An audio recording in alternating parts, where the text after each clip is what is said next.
Hello everyone. आज के इस वीडियो में हम जावा ओप्स के बारे में देखेंगे, जावा ऑब्जेक्ट ओरिएंटेड प्रोग्रामिंग प्रिंसिपल्स जो होते हैं। और ये बहुत इंपॉर्टेंट होने वाला है क्योंकि बहुत बार फ्रेशर से इंटरव्यू में डायरेक्टली जावा ओप्स से क्वेश्चन पूछ लिए जाते हैं।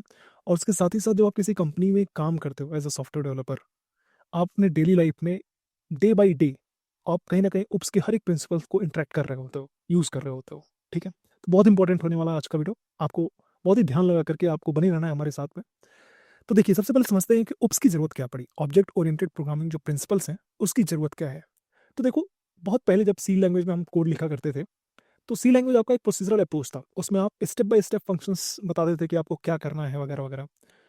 और इस अप्रोच के कारण बेसिकली आपको बहुत ही ज़्यादा डिफिकल्टीज होती थी, स्पेशली जब आप लार्जर एप्लीकेशंस पे काम करते थे। तो आपका जो कोड होता था, उसको मैनेज करना, उसको रीयूज करना, वो काफ़ी डिफिकल्ट साबित होता था। इस प्रॉब्लम को दूर करने के लिए ऑब्जेक्ट ओरिएंटेड प्रोग्रामिंग प्रिंसिपल्स को इंट्रोड्यूस किया गया। ठीक है, तो समझ में ऑब्जेक्ट ओरिएंटेड प्रोग्रामिंग प्रिंसिपल्स क्या है। कुछ सेट ऑफ रूल्स हैं जो हम लोग फॉलो करते हैं जब लार्जर एप्लीकेशंस बनाना होता है। तो उसमें कैसे कोड की क्वालिटी होनी चाहिए, कैसे कोड हमें लिखना है, ये सारी चीज़ें हम ऑब्जेक्ट ओरिएंटेड प्रोग्रामिंग प्रिंसिपल्स के बारे में बेसिकली बात कर रहे होते हैं। ठीक है, अब हम देखते हैं की फीचर्स ऑफ उप्स इन जावा। तो क्या क्या की फीचर्स हैं उप्स के अंदर में, जावा के उप्स के अंदर में। ठीक है, तो अगर मैं बात करूं तो जो आपका जो कोड होता है जावा के अंदर में, उसको हम लोग लॉजिकल यूनिट्स में स्ट्रक्चर, जो आपका जो हमारा कोड होता है जावा के अंदर में, उसको हम लॉजिकल यूनिट्स में स्ट्रक्चर करते हैं, which is called classes and objects. ठीक है, तो जावा के अंदर में जो भी आप पीस ऑफ कोड लिखोगे ना, वो कहीं ना कहीं क्लासेस और ऑब्जेक्ट्स के इर्द गिर्द ही होता है। ठीक है, उसके अलावा जो भी आप डेटा और मेथड्स, मतलब डेटा बोले तो जहाँ पे डेटा आपको स्टोर कराना है और उस डेटा के ऊपर कुछ एक्शन परफॉर्म करना है, तो उसके लिए कुछ आप मेथड्स लिखते हो। कहीं ना कहीं वो आप एक साथ कंबाइन करके लिखते हो, विच इज कॉल्ड इनकैप्सुलेशन। मतलब कहीं ना कहीं आप एक क्लास के अंदर में जो भी एक दूसरे से रिलेटेड डेटा होते हैं और एक दूसरे से रिलेटेड फंक्शंस होते हैं, उसको आप एक सेम बंडल में एक सेम जगह पे रखते हो, which is called a class. और इसी को हम कहीं ना कहीं इनकैप्सुलेशन बोलते हैं। ठीक है, इसको मैं और अच्छे से एक्सप्लेन करूंगा जब हम वन बाई वन एक एक प्रिंसिपल को और डीप लेवल पे देखेंगे। ठीक है, जो ऑब्जेक्ट ओरिएंटेड प्रोग्रामिंग प्रिंसिपल्स होता है, उसकी वजह से जो आपका कोड होता है, आपके कोड को वो मॉड्यूलर कोड बनाता है, रीयूजेबल बनाता है, स्केलेबल बनाता है। अब मॉड्यूलर का मतलब ये होता है कि आपने मेथड्स वाइज आपने कोड लिखना स्टार्ट कर दिया। ठीक है, तो उसको मेथड वाइज लिखना स्टार्ट कर दिया, मतलब उसको आप रीयूज कर सकते हो। आपको ऐसा नहीं कि बार बार same piece of code, duplicate piece of code लिखने की जरूरत है। तो कहीं ना कहीं ओप्स प्रिंसिपल अगर आप यूज करते हो, फॉलो करते हो, तो आपका कोड मॉड्यूलर होता है, रीयूजेबल होता है, स्केलेबल होता है।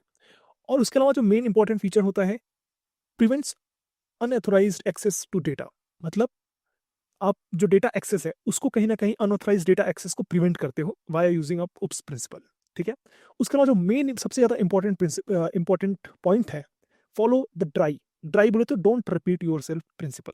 कहीं ना कहीं आप ये ड्राई प्रिंसिपल्स को फॉलो करते हो, अचीव करते हो via using of OOPS principle. ठीक है, तो आपको ये समझना तो आगे कि उप्स प्रिंसिपल हम लोग क्यों करते हैं और इसकी वजह से हमें क्या क्या चीज हम बेसिकली यूज अचीव करते हैं। ठीक है, अब हम बात करते हैं features of oops object oriented programming. तो इसमें देखो, बहुत सारी चीजें हैं। टोटल 6 पार्ट्स में हम डिवाइड कर सकते हैं हमारे उप्स प्रिंसिपल को। एक आपका classes, objects, encapsulation, inheritance, polymorphism, abstraction.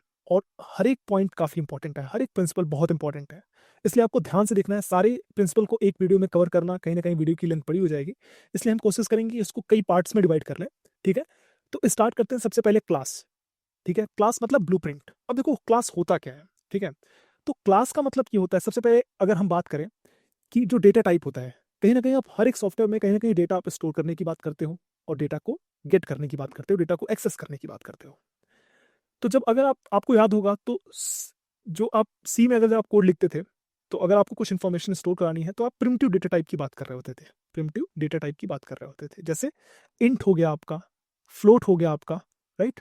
तो ये सब आपके प्रिमिटिव डेटा टाइप है। प्रिमिटिव डेटा टाइप का मतलब जो सी प्लस प्लस, जावा, ये सारे के सारे जो भी आपके लैंग्वेजेस हैं, वो आपको कुछ डेटा टाइप का सपोर्ट देते हैं, which is called primitive data type. But ऐसा तो है नहीं कि जो भी आप इन्फॉर्मेशन स्टोर करोगे वो आपका प्रिमिटिव डेटा टाइप ही होगा हमेशा। हो सकता है आपको कभी अपने अपने रिक्वायरमेंट के हिसाब से कस्टमाइज डेटा टाइप की जरूरत पड़े, which is called non primitive data type. जैसे अगर आपको स्टूडेंट की इन्फॉर्मेशन रखनी है, स्टूडेंट की इन्फॉर्मेशन रखनी है मतलब एक स्टूडेंट के पास नेम होगा जो कि स्ट्रिंग टाइप का हो सकता है, रोल नंबर हो सकता है, मार्क्स हो सकते हैं, उसके अलावा और भी बहुत n number of attributes, n number of fields हो सकते हैं, इन्फॉर्मेशन हो सकती है जो आप रखना चाहते हो। तो अगर आपको स्टूडेंट की इन्फॉर्मेशन रखनी है तो फिर आप कैसे रखोगे? तो उस केस में आपका नॉन प्रिमिटिव डेटा टाइप वाला कॉन्सेप्ट पिक्चर में आता है। सी में नॉन प्रिमिटिव डेटा टाइप जो आपका कॉन्सेप्ट था वो कहीं ना कहीं आप स्ट्रक्ट वगैरह कीवर्ड का यूज करके आप अचीव करते थे। सी प्लस प्लस और जावा में सेम चीज को नॉन प्रिमिटिव डेटा टाइप वाला जो कॉन्सेप्ट है वो क्लास का कॉन्सेप्ट यूज करके आप अचीव करते हो। तो क्लास है क्या? Class is a blueprint that defines properties and behaviour. अब प्रॉपर्टीज का मतलब क्या होता है? प्रॉपर्टीज का मतलब होता है कि जो आप वेरिएबल डिफाइन करना चाहते हो अपने क्लास के अंदर में, मतलब जो भी आपका नॉन प्रिमिटिव डेटा टाइप है उसके अंदर में जो जो आप डेटा स्टोर करना चाहते हो दैट इज कॉल्ड प्रॉपर्टीज। और उस प्रॉपर्टीज के ऊपर अगर आप कुछ एक्शन परफॉर्म करना चाहते हो विच इज कॉल्ड बिहेवियर। ठीक है?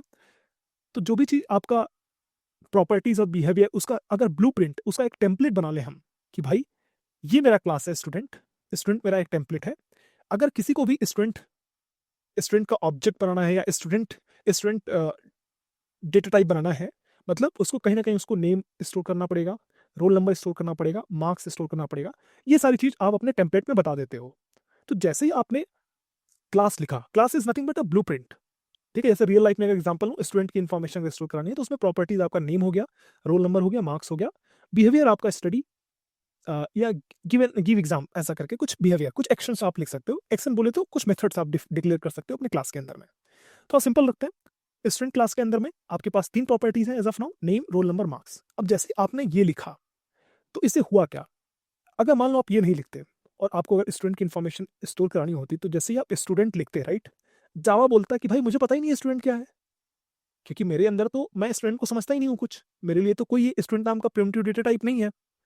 तो इसलिए जैसे आप क्लास स्टूडेंट ऐसे करके डिफाइन करते हो, क्लास बनाते हो, एक्चुअल में आप जावा को बता रहे होते हो कि जब भी अगर स्टूडेंट आए तो आप समझ जाना कि मैं इसकी बात कर रहा होता हूँ। ठीक है? तो ये आपका एक डिफिनेशन है, टेम्पलेट है। That's why we are calling a class is a blueprint that defines properties and behaviour. अब जब आपने क्लास स्टूडेंट ऐसे करके डिफाइन कर दिया, मतलब जब भी आप अब स्टूडेंट लिखोगे, जावा इसको ऐसा नहीं कि जावा इसको ऐसा नहीं समझेगा कि यार मुझे पता ही नहीं है स्टूडेंट क्या होता है। अब जावा इसको रिकॉग्नाइज कर पाएगा।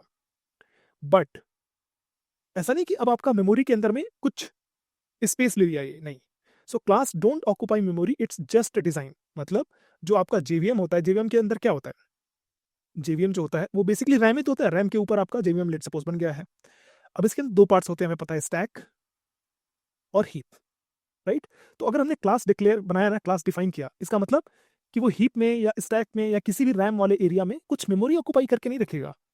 It's just a blueprint, just a definition. ठीक है? चलो, तो क्लास आई थिंक सबको समझ में आ गया होगा अच्छे से। अब हम बात करते हैं सेकंड जो आपका फीचर है, ऑब्जेक्ट। ऑब्जेक्ट क्या होता है? तो जैसा कि हमने समझा, क्लास इज अ ब्लूप्रिंट। अब क्लास का जो रियल एंटिटी होती है दैट इज कॉल्ड ऑब्जेक्ट, या जिसको हम कभी कभी वेरिएबल भी बोलते हैं, राइट? जैसे इंट आपका एक प्रिमिटिव डेटा टाइप है जो कि जावा वालों ने, सी वालों ने, सी प्लस प्लस वालों ने दिया है। जैसे ही आप इंट ए लिखते हो, मतलब आप एक ऑब्जेक्ट बना रहे हो, एक आप एंटिटी बना रहे हो। किस टाइप का? इंटीजर टाइप का। वैसे ही जब आप किसी क्लास का ऑब्जेक्ट बनाते हो, कुछ रियल एंटिटी बनाते हो, that is called object. So object is a real instance of a class. एक क्लास का एक रियल इंस्टेंस होता है, एक रियल एंटिटी होती है। ठीक है?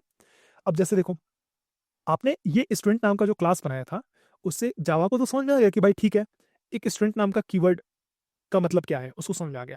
अब आपको एक स्टूडेंट की अगर इन्फॉर्मेशन स्टोर करनी है तो आप एक ऑब्जेक्ट बना सकते हो। ऑब्जेक्ट जावा के अंदर में आप कैसे बनाते हो? Via using of new keyword. तो जैसे ही आप न्यू स्टूडेंट ऐसे करके लिखते हो, राइट, तो होता क्या है कि जो आपका जेवीएम होता है, जेवीएम में एक ऑब्जेक्ट बन जाता है। ऑब्जेक्ट कहाँ बनेगा? हीप के अंदर बनेगा। तो देखो, जो भी आप ऑब्जेक्ट बनाते हो या जो भी आप वेरिएबल या object via using of new keyword बनाते हो, वो आपके हीप वाले स्पेस में जाता है। और जो भी आप ऑब्जेक्ट या वेरिएबल आप normal, like for example int A बनाते हो, तो ये आपका स्टैक वाले एरिया में जाता है। ठीक है? तो ये जैसे आपने बनाया न्यू स्टूडेंट, होगा क्या? आपके हीप वाले एरिया में एक बॉक्स बन जाएगा। लेट सपोज ये बॉक्स बन गया। अब इस बॉक्स के अंदर का क्या होगा? तो स्टूडेंट के अंदर में आपका एक नेम है, ये नेम हो गया फॉर एग्जांपल। फिर आपका रोल नंबर है, एक रोल नंबर बन गया, और एक आपका मार्क्स बन गया।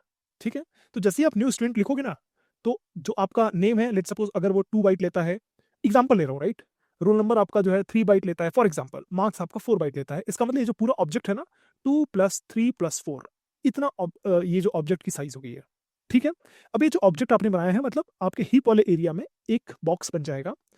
अब वो बॉक्स कहाँ पे होगा? मेमोरी के कुछ लोकेशन पे होगा। लेट्स सपोज उस लोकेशन का एड्रेस 100 है। अब इस लोकेशन को कहीं ना कहीं आप स्टोर कराते हो किसी पॉइंटर में, किसी रेफरेंस वेरिएबल में। और वो रेफरेंस वेरिएबल किस टाइप का होगा? जिस टाइप का आपका ऑब्जेक्ट है। तो ऑब्जेक्ट आपका किस टाइप का है? स्टूडेंट टाइप का। तो आप ऐसे लिखते हो स्टूडेंट, लेट्स सपोज ST। इसका मतलब ये हुआ कि आपने एक स्टूडेंट ST एक रेफरेंस वेरिएबल बनाया।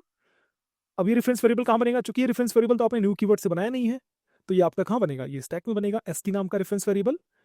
इस ST के अंदर में वैल्यू क्या होगी? ये आपका रेफरेंस वेरिएबल है जो पॉइंट करेगा एक्चुअल ऑब्जेक्ट को।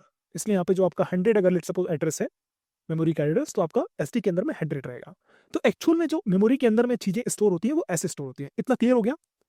तो जब आपने ये लिखा ना ये सेंटेंस, तो एक्चुअल में आपका हीप के अंदर में ऐसे ऑब्जेक्ट बना, ST नाम का रेफरेंस वेरिएबल बना, वो ST आपका एक्चुअल ऑब्जेक्ट को पॉइंट कर रहा होता है। जैसे आपने लिखा S1 dot name equal to Rahul, अब हुआ क्या? S1 बोले तो, या S1 बोले तो यहाँ पे मैं ST की बात कर रहा था, राइट? तो ST डॉट नेम, ST बोले तो 100, करेक्ट। 100 बोले तो आप कहाँ पे हो? यहाँ पे हो, ए बॉक्स के बाहर खड़े हो। अब ST डॉट नेम करोगे मतलब नेम मतलब इसकी बात कर रहे हो, तो इसके अंदर आप क्या लिखना चाहते हो? राहुल लिखना चाहते हो। तो इसका मतलब यहाँ पे जो है ना, आप राहुल ऐसे लिख दोगे, ठीक है। Similarly S dot roll number equal to 101, तो यहाँ पे आपका 101 स्टोर हो जाएगा। सिमिलरली यहाँ पे 90 स्टोर हो जाएगा, ठीक है।